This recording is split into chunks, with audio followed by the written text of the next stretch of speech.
Hello, here we are for another Therapy Tip Tuesday. My name is Briana. You can find me in the Comac, West Hampton, and Islip offices. So today I'm going to be talking to you about feeding therapy and giving you some techniques to use to help expand your child's dietary repertoire and make meal times a little bit more fun and a little bit easier for not only for your child, but also for the families involved.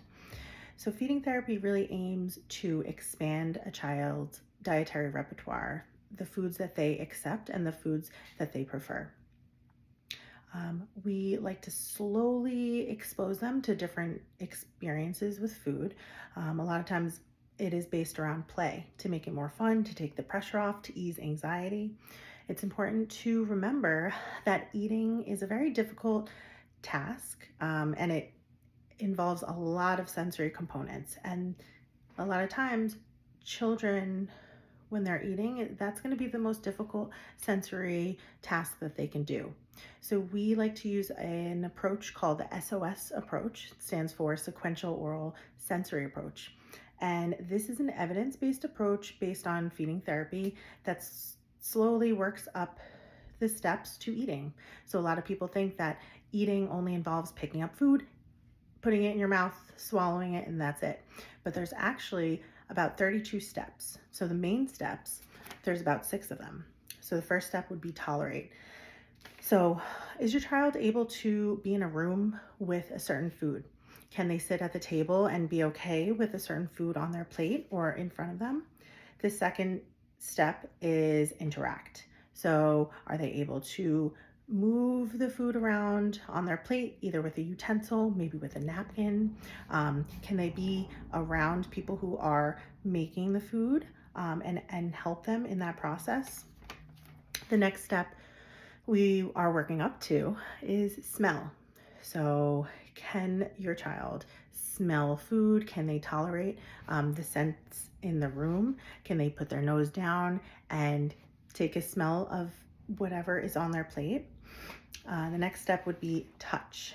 So touching it with their fingertips, maybe with their whole hands. Can they touch it to their lips, to their cheeks, different things like that.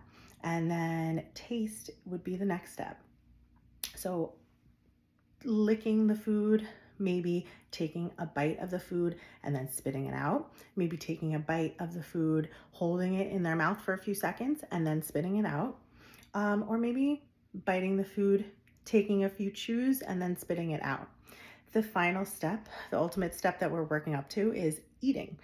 So eating, can they chew their food and then maybe partially swallow? Maybe they'll chew their food and swallow with a drink to help it go down, help wash it down. And ultimately, chewing and swallowing independently. So that is the goal. We want to remember that trying new foods, it can be intimidating. It can provoke anxiety. Some kids might have negative associations with foods, and they might just not be exposed to it. So the biggest thing we can do to help them is to expose them to different foods, to offer different types of foods with different textures, different tastes, different smells. That way they're really getting an experience. You want to make mealtime, snack time fun. So you can play with food. You could maybe make it a race, like take a piece of pasta and let's see who can make it go fastest throughout the table. Or you can do some finger painting with applesauce. So making it fun, exposing their senses to all different types of textures, tastes, smells. We want to also reduce the pressure. So we don't want to make these children feel shamed for not trying foods. We don't want to punish them. We want to really just provide positive reinforcement, giving them a lot of verbal praise, telling them that you understand that this is a hard task, and really cheering them on and encouraging them to take those little steps. So every little step that your child makes is a big step. And for them, it was a big deal. So we want to praise them for that. So when your child is not eating, it could be that they might be in discomfort. They might have immature chewing and swallowing pattern. It might be hard for them to manipulate the food in their mouth. They might also have sensory processing problems. That might be a learned behavior. So many children could be candidates for this feeding therapy. So some things to look out for is if your children has very few foods in their diet. Maybe your child is transitioning from tube feeding to oral feeding. They might have limited tastes and textures. They might want to stay towards one food group, or all crunchy foods, all soft foods. And they might have difficulty transitioning to other food groups. They might demonstrate different maladaptive behaviors. They might refuse the food, spit it out, throw it. They might constantly turn their heads away to get it out of their sight.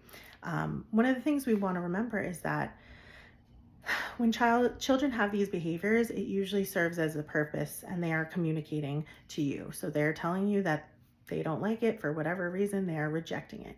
So we want to be compassionate. We want to try to understand and just have that patience and slowly work up these steps. So involving your children in the cooking process is something that is really helpful. So they are exposed to the smells. They're able to put different ingredients in. They'll stir it. Oh, let's take a taste. Let's see how this tastes. Do we need a little bit more salt, maybe? So doing that, and then when the final product is done, having them taste it. They could feel proud of that. So these are some tips, a little bit of information about feeding therapy. And I hope to see you next week for another Therapy Tip Tuesday.